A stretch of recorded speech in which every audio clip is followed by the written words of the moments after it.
Now we are ready for starting a quite short and informal series of launches to celebrate this week with Tool and partners.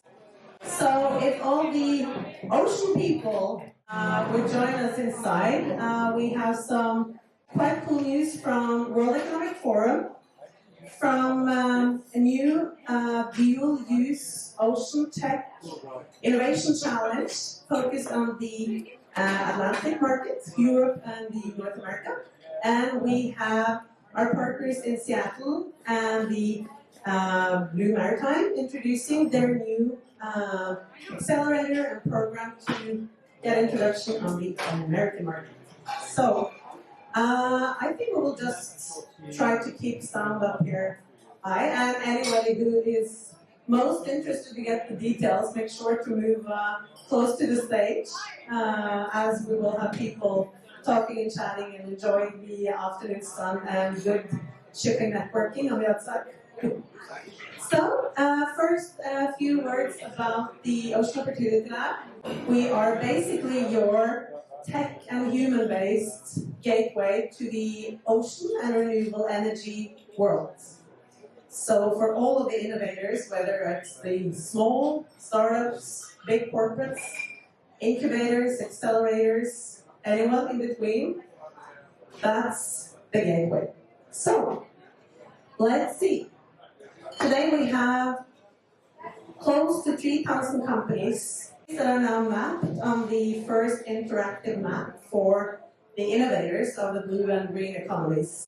And that doesn't mean that we are finished by far, but it's at least the starting point of tapping into and revealing the hidden world of the small and larger innovators out there and enabling them to connect with each other and exchange resources across size, industry segments, and different parts of the world. We are here to help the ocean and energy industries bridge two very critical gaps. The first one is focused on the innovator's pain, the parallel, very often, need for essential strategic resources to scale and succeed with commercializing their innovation solutions. And where very often these resources are not in the same part of the world, the same part of your country, or even in the same industry segments. So we decided it's about time to do something about that and tap into our collective intelligence as industries and make sure that we can actually speed up the pace of this shift that we're part of. The second gap that we address that is critical and essential for every company, but we see it across any size, any type of business now in our B2B industries, it is the war on talents.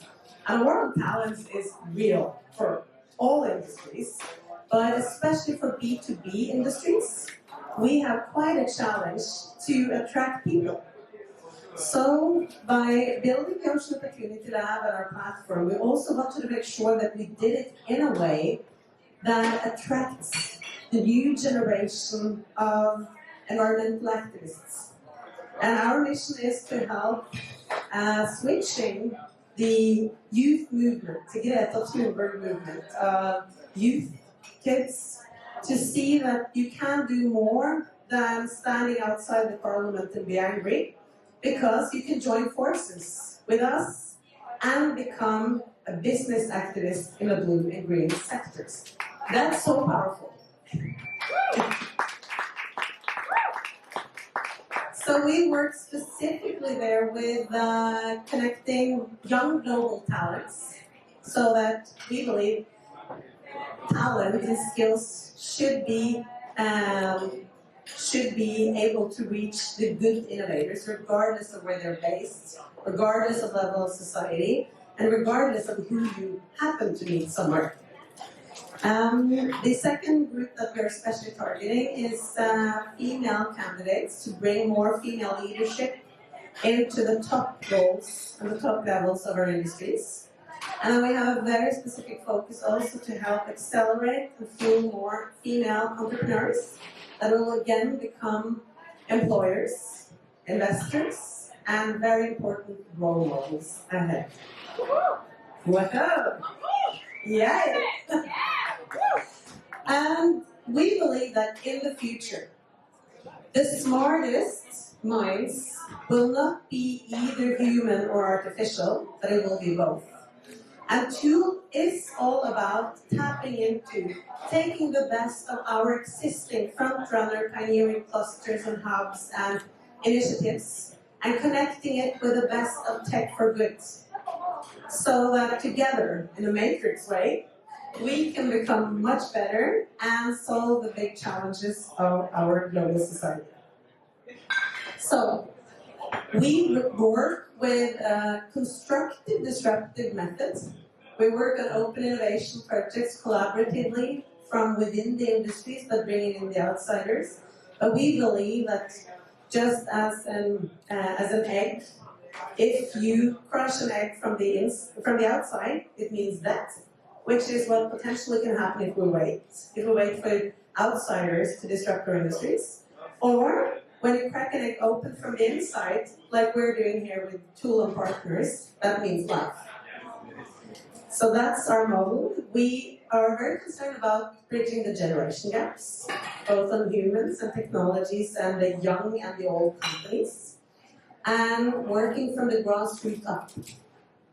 So we have now had, we're celebrating a little bit more than a year having our Web3 solution pilot version out and testing it with real and quite big international partners over the past year, including organizations as the IMO and World Ocean Council, WWF, GRIG, and a number of others. So we're out there with the big players while still experimenting and improving what we're doing. And over the summer, we are releasing the new generation of the platform, so that will be super exciting. Yoo-hoo!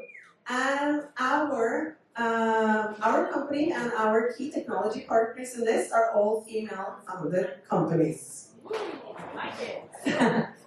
So we are connecting the stakeholders from the clusters, but we believe that the cluster model, the cluster-to-cluster interaction should be digitized and open up. It's about time. So we're here to supercharge change, and we invite everybody on board. Our core mission statement is that individually we are one drop, but together we are an ocean. So welcome on board too.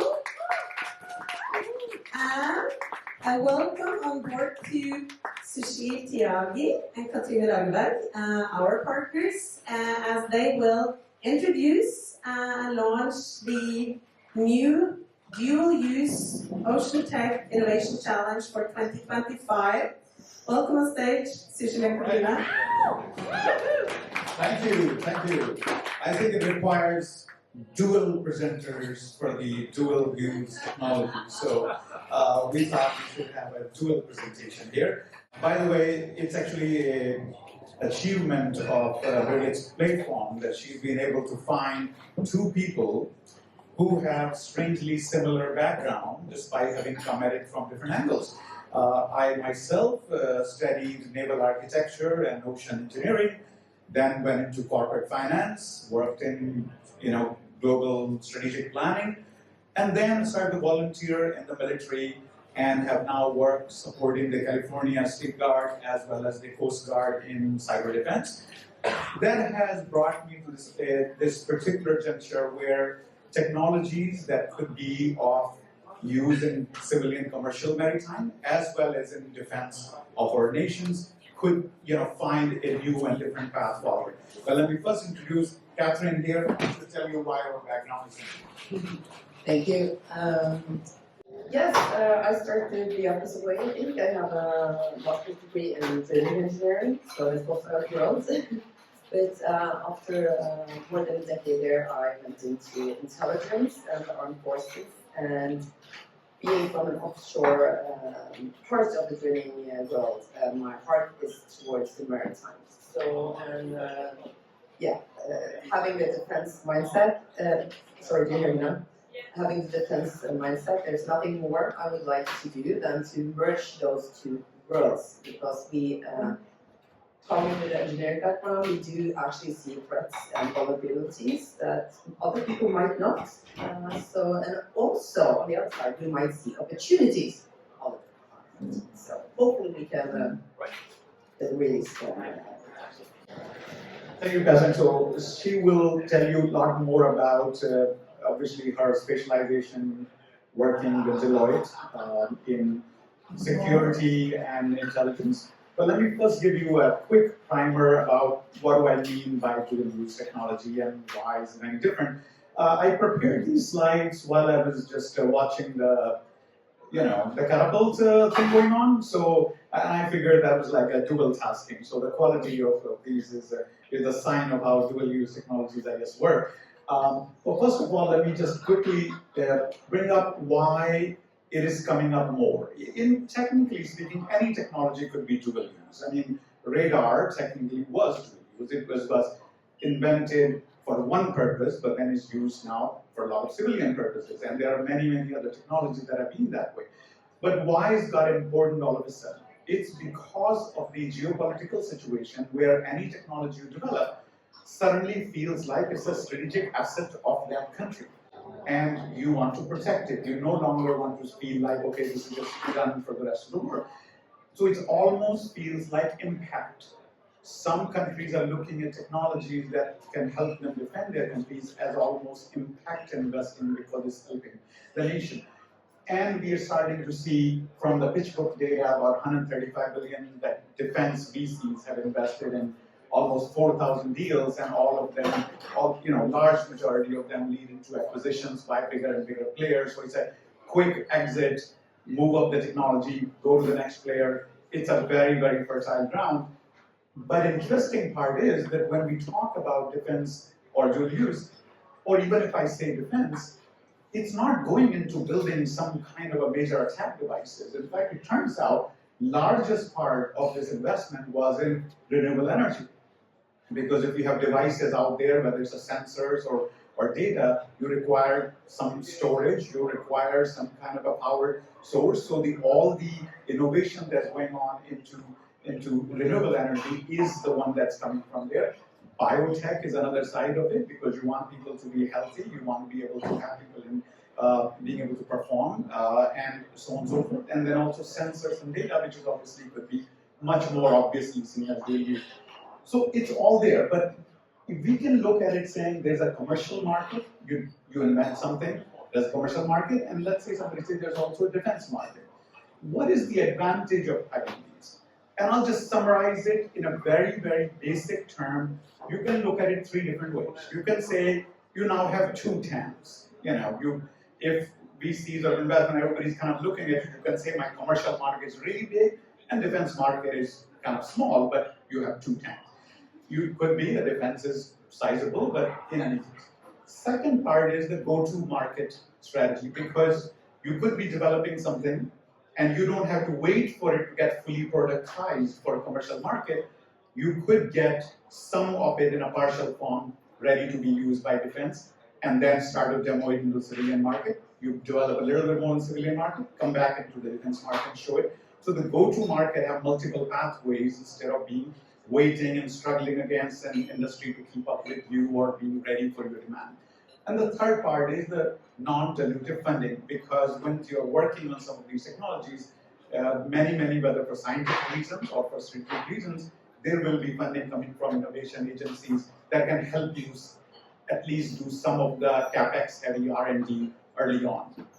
Now, I'll go just very quickly to give, to the pathways when I was talking about. You come in through the civilian place, you develop a technology in sort of NASA terms called TRL-8. You begin, PowerPoint is, let's say, TRL-1. TRL-8 means it's actually a thing you can sell to somebody. You can come pretty close, start to go into commercial market, but usually when you come from the defense side of it, it's not that clear line, and it's well known called the structural value of death. It truly is. It's not a mistake of the founders, it's not a mistake of the team. It's just designed that way that you develop something and it then just sits there. But increasingly, because of the war in Ukraine and other reasons, there's a need for earlier adoption of some of these technologies, and people are coming in to fill this gap, and therefore you open up both the pathways going forward there. Now, what are those sectors? It's not like every single thing, but the autonomy, almost any autonomy, whether it's in civilian market or for defense market, is useful. Cyber, you're securing your data and your systems, useful in both places. AI/ML, human systems usually means almost anything that helps a person be safe and secure.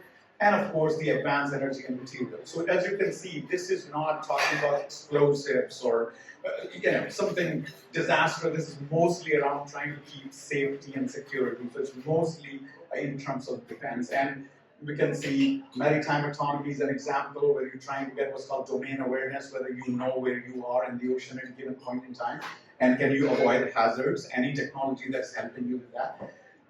There is the idea of any sensor prediction you can do, and of course, so far, ocean and sail drones that create data about, around the ocean, but also that can be used by commercial maritime, but also by the Navy ships.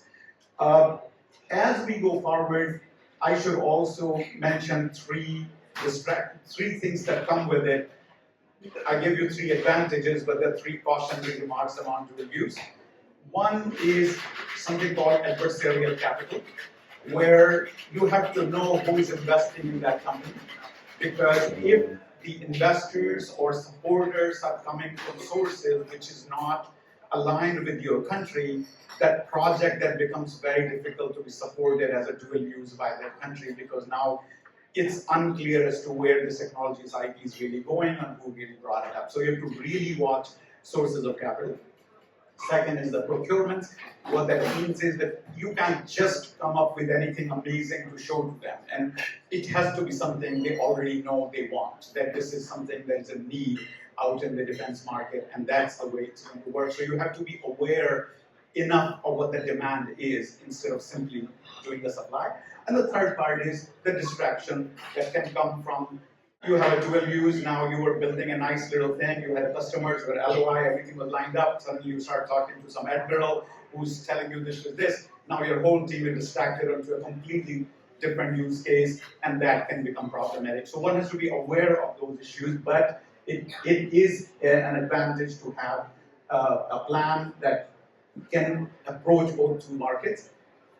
Here, with Tool and with Brigade, we are gingerly approaching an idea of a challenge to say, let's see if we can invite people to submit and come onto the platform, people who believe the technology could be dual use case. But how do we take it forward? I have to be a little bit cautious. I can't really tell you, like in a simple terms, like, oh, here's a little prize and you're going to come there and then suddenly this is going to happen, because I don't know. Those projects going to come, I'll have to really watch their adversarial capital, I'll have to really watch what they're really for. Can it really be something we can bring to the table? So as much as we cannot announce it like a regular prize or a regular challenge, I can tell you three things we can do. Catherine and I will work to provide the right kind of content and guidance to some of those people who are coming on. We can tell them, what are you working on? Guide them to make sure they know to present the right way, that is it really dual use or it's not. We can present perhaps maybe guests or other ways to educate them. Second could be, we could start to match them very quickly with who is the agency, whether is it Air Force, is it the Navy, who or the Coast Guard, who is the one who might want it. And finally, we might be able to help them connect and support, whether it's some angel group, whether it's non-dilutive funding, whether it's a VC group. We can promise content and network and all the goodwill. But the material piece of it, I have to be careful for multiple reasons that I cannot say that what award or something they can get. Now, from here, I want to give it to Catherine to say, from this rough and tumble slides that I made just very quickly, Catherine is going to have more of a professional approach where we go. think there are lots of ideas out there and companies who develop technology that they don't know is dual use. So that's also a problem coming from defense, that we actually see that there are our adversaries and enemies are actually looking for their technology, and we should build the same mindset, right? So this touches upon the complexity of the businesses, because when you develop dual-use technology, you are also a target. And most companies out there and innovating environments and people with this knowledge are targets. And so it's like they are an opportunity for allies and for their countries, but they're also targets. So we want to help them navigate these challenges, because as businesses and strategies are increasingly more influenced by geopolitics and events happening, it's no longer just enough to follow laws and regulations. You need to have an understanding of the world situation up there. You need to have situational awareness. You need to understand technology in another way. You need to have a constant overview of them, like the new regulations, how it's hitting you, and it's like you were touching upon. It's who is actually trying to invest in your country. Is it this investor? Is the end user really this friendly country, or is it just a transit country trying to hide the real end owner or end user of the technology you are exporting or developing for? So that's why we kind of built the intelligence services part in Deloitte, because we have seen this coming. We've seen this huge gap between defense industry and more innovative tech industry, that they are not always talking to each other. And we hope to kind of bridge this gap, because you do need to navigate these challenges. You do need lots of different subject matter experts. You can't just. You need to have someone who knows geopolitics. You need to have someone who knows autonomy. So it's not straightforward to be starting small companies and scale-ups and do it in a compliant way, because the threat landscape is changing so fast these days.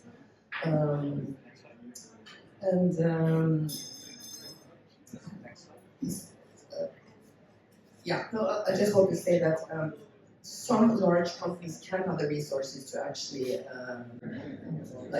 possess these compliance or business strategy advisory services themselves, but it's highly likely that the smaller ones are not equipped resources, or they can't build on these resources because it's too costly.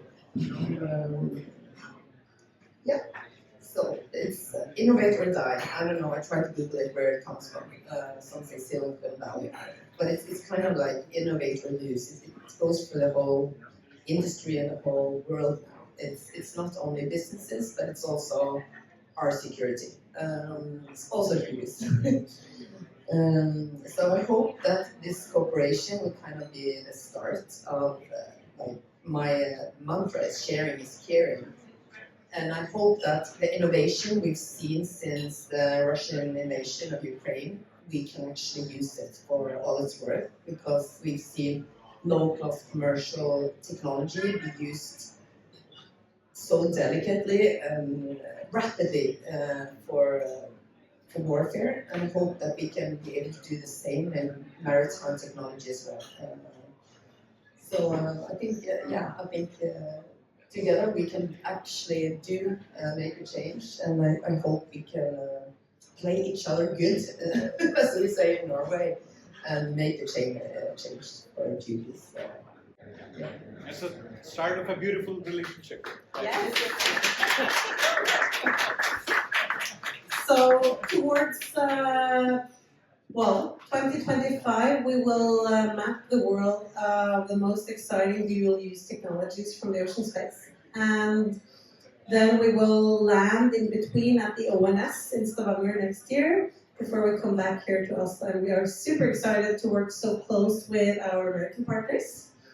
There will be more American content after. The US is actually the second biggest market for Tool at present, among more than 15,000 users of Tool across 128 countries by now. And US is definitely by far the biggest presence all through the project. So that is exciting. But before we return to the US, we will go to Switzerland and our friends and partners in World Economic Forum. And they have some news for us. So we are extremely excited that they have chosen to come here to Oslo tonight. So now. Anyway. So 2 years ago,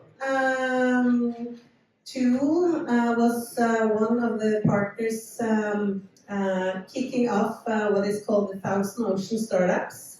It is a coalition of various stakeholders in the ocean innovation ecosystem committed to scale and support 1,000 sustainable startups by the end of the ocean decade.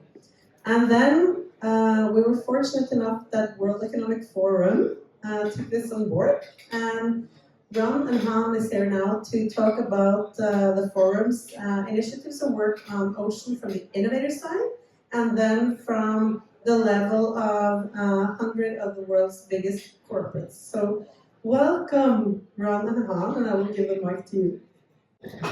Thanks, Wendy. So we just have a small video to play to give you some ocean optimism, perhaps, but also some encouragement to continue some of the important ocean work we have.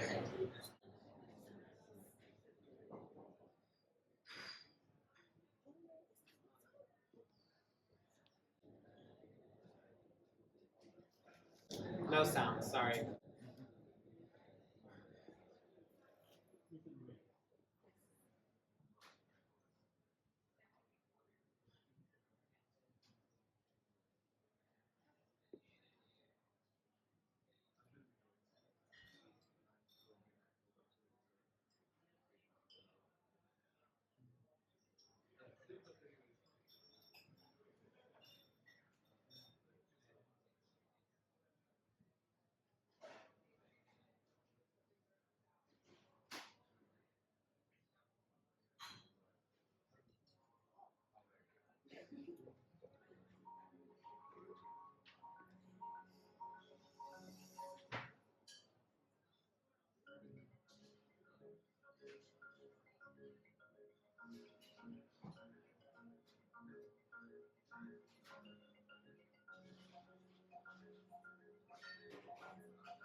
So there are many wins from the last year and a half, but the work is not yet finished.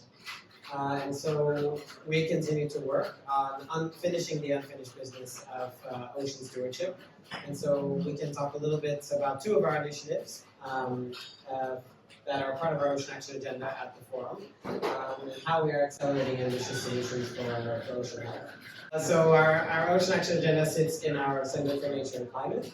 So our vision is to protect, restore, and regenerate the global commons. We have three main areas of how we organize ourselves. One is net zero. So of course decarbonization, you may have heard of the Getting to Zero coalition, which is actively engaged in shipping.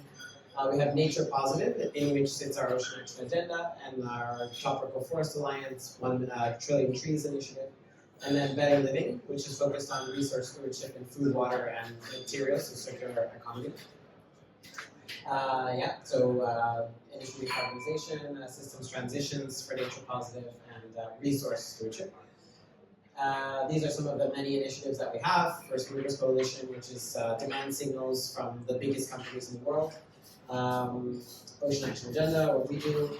Global Plastic Action Partnership, which is now present in over a dozen countries.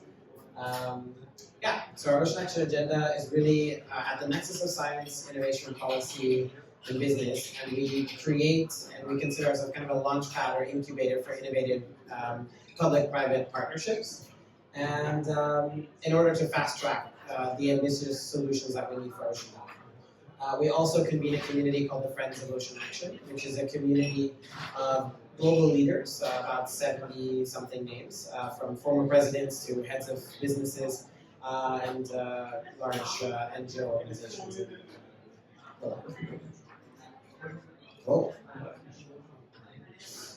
So the fundamentals of this is that the ocean is not optional. We depend on the ocean, but there are many risks. I don't need to tell you all about that. But as you saw in the video, we can accelerate those solutions, be it through positive multilateralism, be it through innovation, be it through the various different, using the ocean as a solution to climate change. So now my colleague Han will tell you about the Ocean 100. Thank you. Thanks, Birgit, for inviting us here and for having the opportunity to present our work. Has been a very good trip into Oslo so far, and today is our last day, so it's culminated into this moment, which we are here with all of you, so we're very happy about that. So I'm going to talk a little bit more about the initiative that I'm curating, which is called the Ocean 100 Dialogues. It is a science business platform which convenes some of the largest companies in the ocean economy to deliver cross-industry action that accelerates ocean stewardship. So by ocean stewardship, we mean, for example, actions that advances marine biodiversity, actions that contributes to the climate agenda, as well as like the equity and diversity in the industry itself. So why do we want to convene the biggest players in the ocean industry?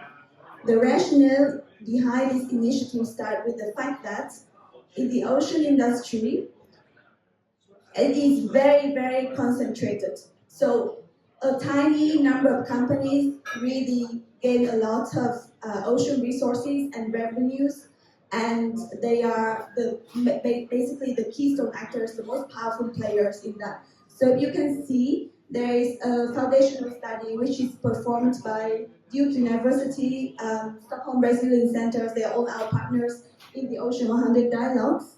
And the study has identified that in the 8 core ocean industries, as in the picture here, the top 100 companies generated 60% of all of the revenues.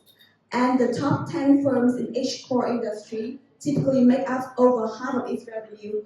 And you can see from the picture that cruise tourism, for example, is the most concentrated, with 10 top firms having 93%, and followed by container shipping. The 10 top firms in the shipping industry would gain 85% of the revenues.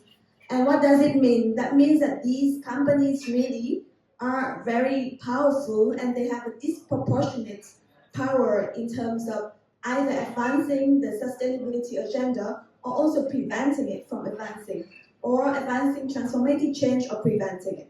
So what we're trying to do is to, as you can often imagine, with great power comes great responsibility. So what we are trying to do is really to bring out this responsibility from the companies, the responsibility to protect the environment, to give back to society, to really promote positive environmental social change.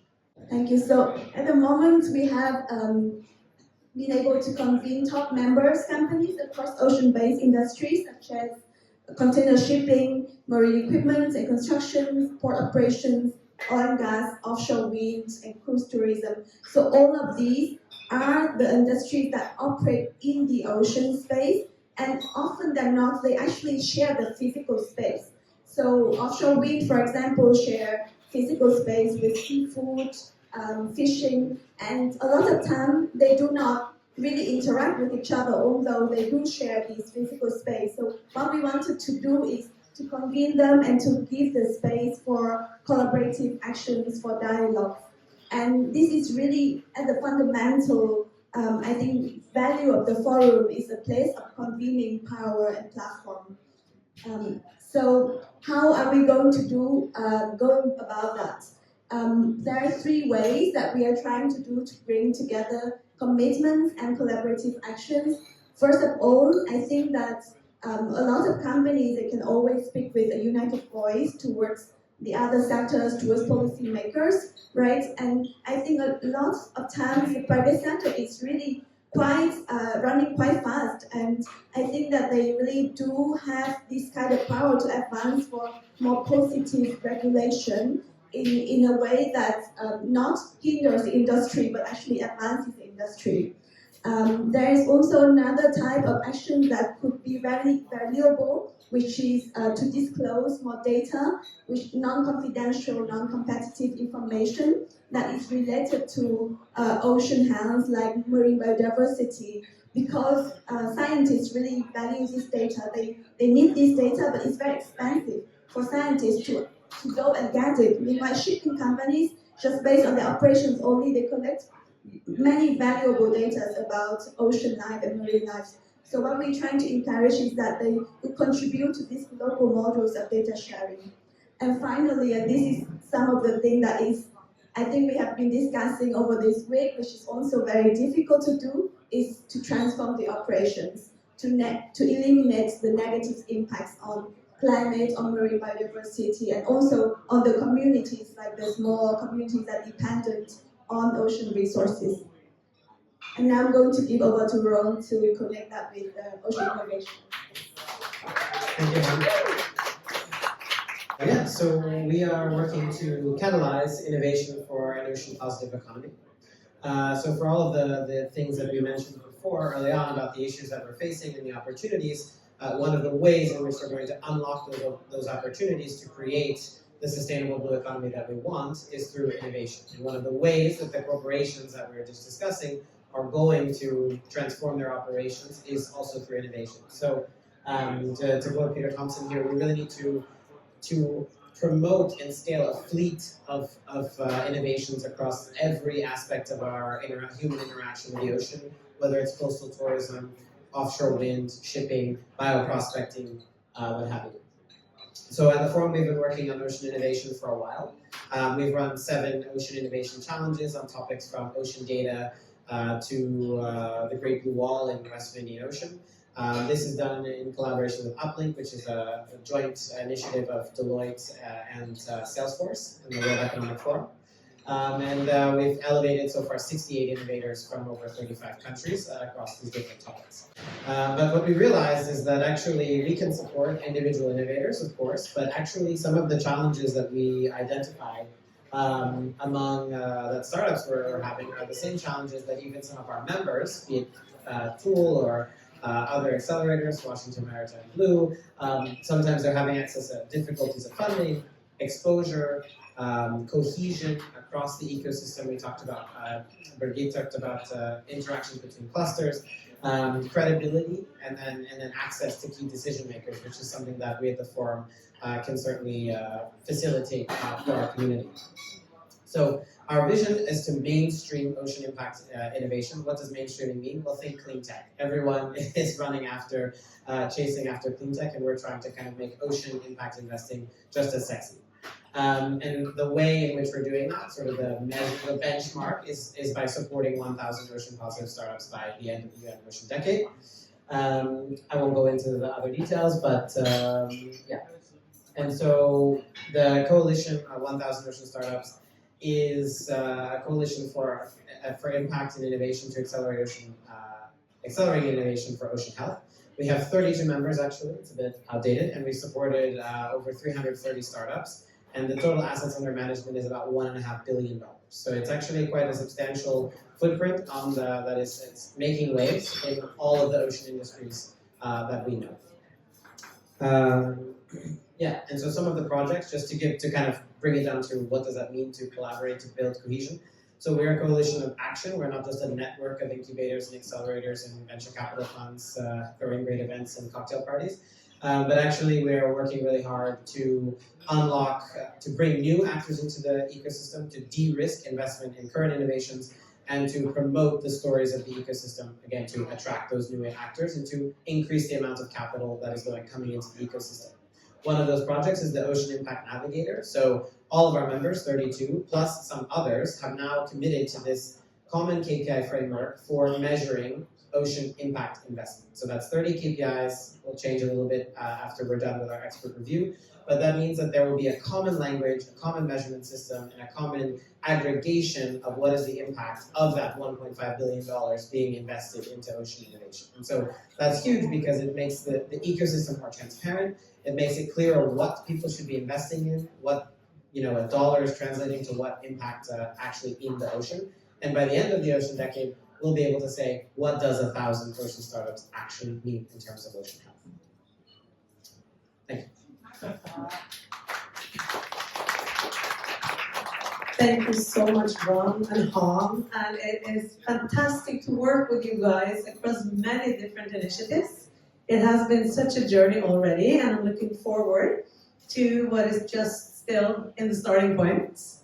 So I definitely encourage everyone to go and talk with Ron after, and they're also quite accessible to our network. And then our last speaker today, Joshua, is also among the coalition partners together with TUL in the 1,000 Ocean Startups. And we're also now getting more and more direct collaboration initiatives. And Joshua is here today to share their upcoming new program to bring more medium stage companies into the US market. So happy to have you here, and I'm just thinking that this is a celebration of the beginning. So yes, welcome, Joshua. Thank you. Today's been a really extraordinary day, actually the last couple of days, but the relationships and conversations that you've been facilitating today have been quite inspiring, exciting, and really in line with sort of our clearly shared values around collaboration and acceleration. So my name is Joshua Berger. I'm the President and CEO of Washington Maritime Blue. We're an innovation cluster organization based out of Seattle, Washington. We're focused on Washington's fast-growing blue economy. But of course, we know that there's one ocean, and so it's interconnected across the globe. There's one blue economy. And yes, sort of the goal of what I'd like to share particularly is this One Ocean Accelerator program that we kicked off this last year, which is intended to bring international startups mid-stage ready for US market entry, or at least close to ready for US market entry, and utilize the power of our cluster organization to support early demonstration pilot projects and early sales in the US market, as well as the development of our new early stage innovation fund that's attached to our accelerator program. But I sort of want to give it some context into our larger cluster and our cluster model. So I live in Seattle, Washington. There are more Norwegians in Seattle than anywhere else in the world outside of Norway. We also have the second largest May 17th parade in the world outside of Oslo. And that's relevant, one, because I'm trying to impress the Norwegians in the room. But the other piece of that is there are a lot of shared values. The term I first learned here in Norway was co-opetition. My Norwegian friends have been telling us that we collaborate all day and then we compete at night. And we use this sort of cluster model as a way to bring together public and private and research industry, research institutions, and community partners together to accelerate this work. And in Washington State, we're looking intentionally to electrify our state ferry system. So clearly we came to Norway to learn how to do that. And we found were innovation clusters as a model to create the common regulation, to support technology innovation through collaboration and setting clear early standards so we can grow new markets together and say, yes, that's exactly what we need in Washington State. And we said, let's build one of those. Because we already have a $44 billion economic driver, that is our maritime industry in Washington State. It's very interdependent and interconnected. Folks don't know, but the 4th largest container terminal gateway in the US is Seattle and Tacoma. In Washington, we have shipbuilding capabilities, we have incredible advanced manufacturing. I watched, it doesn't understand me. And we already have these values and pieces in place in Washington State to grow the blue economy as we clearly defined it. So we created a state strategy and created a cluster organization. Siri's super confused.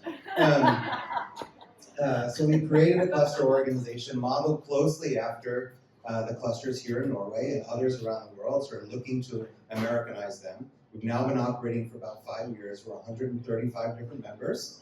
We have global OEMs. We have our largest maritime transportation organizations, one-person engineering shops, our national labs, universities, ports, state agencies, municipalities, transit authorities, and other community-based organizations, labor organizations, all committed to our definition of the blue economy, profitability, sustainability, and equity, and driving forward the work together.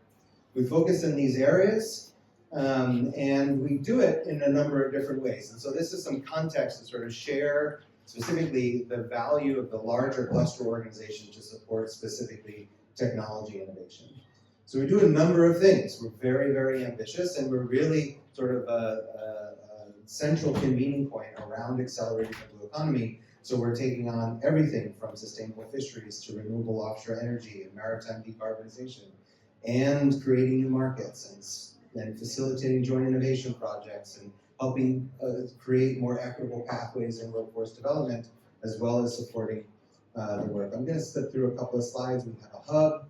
We're building a new building, which is super exciting, in a historic building. It'll be home to all of our work. We're right now sort of next door, where we have at least one. The Corvus Energy USA is headquartered in our office. We supported them. Their new first U.S. manufacturing facility is in Washington State, just north of Seattle. And they're operating out of our offices.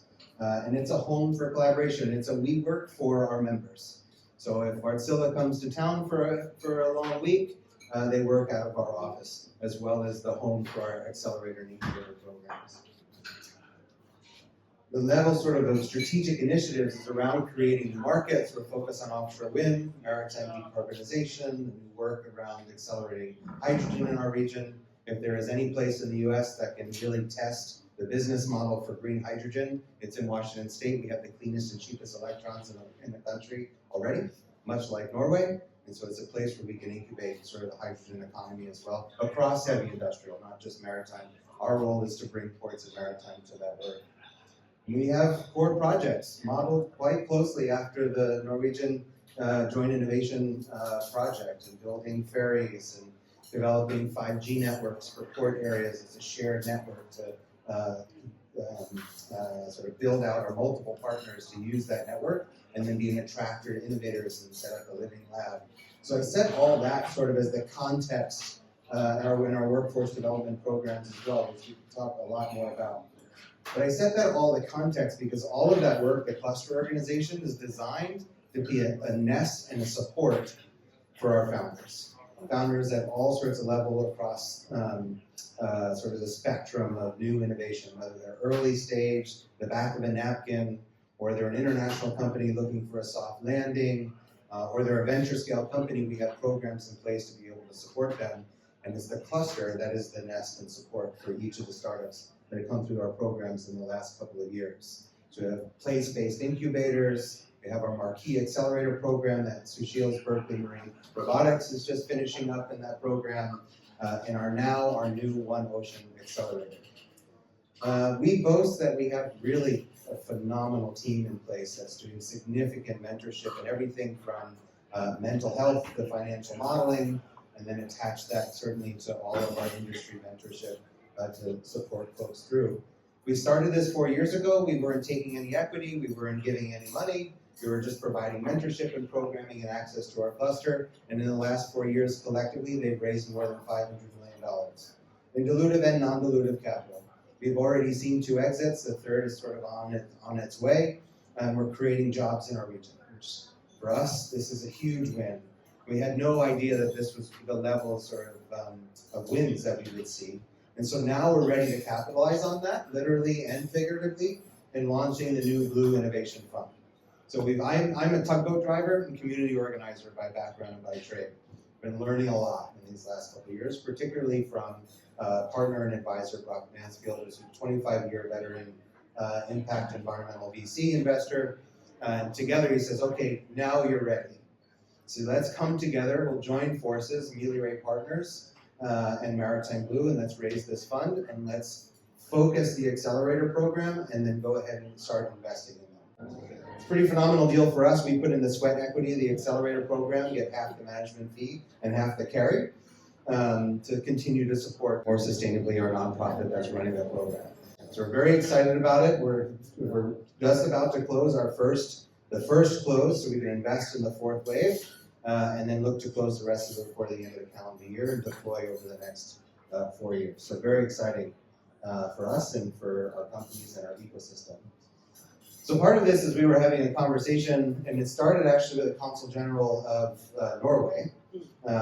We had a trade show, and they come up every year to that. And say, look, we have all these startups in Norway that are looking to get access to the US market. Can they join your accelerator program? I was like, well, our accelerator program is a little bit earlier stage. What we need is a dedicated program that is this soft landing US market entry program that's all about getting access to our cluster organization. And so we just went for it. Unfortunately, the first round was not with any Norwegian companies, which is a super bummer. It's partly my fault because I should have recognized again, because year after year, bringing delegations in September, forget that Norwegians, you can't get in touch with them over the summer. So starting a program last year with Norwegian companies was challenging, but we've got a number sort of in the pipeline that we're talking to. But we ran the first year with 5 Korean companies and 2 Finnish companies. Out of those, we now have 4 companies that are setting up shop in Washington State, 2 of them that have signed deals for their first demonstration and pilot projects in the US with some of our partners. So we're very excited about it. So we're doing it again and again and again, and very excited about welcoming certainly more Norwegian startups into that program, as well along more Finnish companies and Portuguese companies and the like, and creating an incredible cohort. So we really would like to invite you to come and join and have conversations with us to see if it's a good fit, as well as working with organizations like Innovation Norway and other international economic development agencies to help subsidize the startups to be able to come. I'll say, so it's a 12-week program. It's 8 weeks online and then 4 weeks actually in Seattle, culminating with sort of a pitch at our largest maritime trade show. And really the point is that when you're end the program, you're hand in hand with a potential pilot or demonstration project at the end of the program. That's our goal. And of course, this is just a slide of all of it. This is, not fully exhaustive at all, but it's just sort of part of this global blue economy. We're growing together, partners together. We're sort of honored to join the Thousand Oceans Startup Coalition. This idea about clear and common metrics is really key, something we've been thinking about for a really long time. One of the very many sort of parts and pieces of that. So that's us. Jürgen, I really appreciate this opportunity, the learnings we're having here, and utilizing this model and how we layer capital across this whole space is really encouraging and inspiring. So thank you. We are so happy to be partners with you guys. And now, during the next couple of weeks towards summer, we are mapping the startups that are really, good match that should apply to get on board the Washington State program. And that is, that's what Tool was made for. And it's so exciting to see that now we can truly tap into these change maker coalitions where we have, I think, people like us that truly are extremely passionate on a personal level to help others thrive in order to really crack all of the bottlenecks and the barriers towards getting to zero and a better future. So Joshua, I would like to give good old cheers, skål, and let's just get connected and work hard, and let's see what we have been able to achieve 2 years from now when we are back in Oslo. So I hope everybody has a great night. I believe that this venue will be as packed as yesterday. It was crazy. So it is amazing to host this. On behalf of Tool or all of our global partners that are in Oslo this week. And well, enjoy and make sure to speak with Joshua now tonight. So thank you everyone, and yeah, let's just have fun.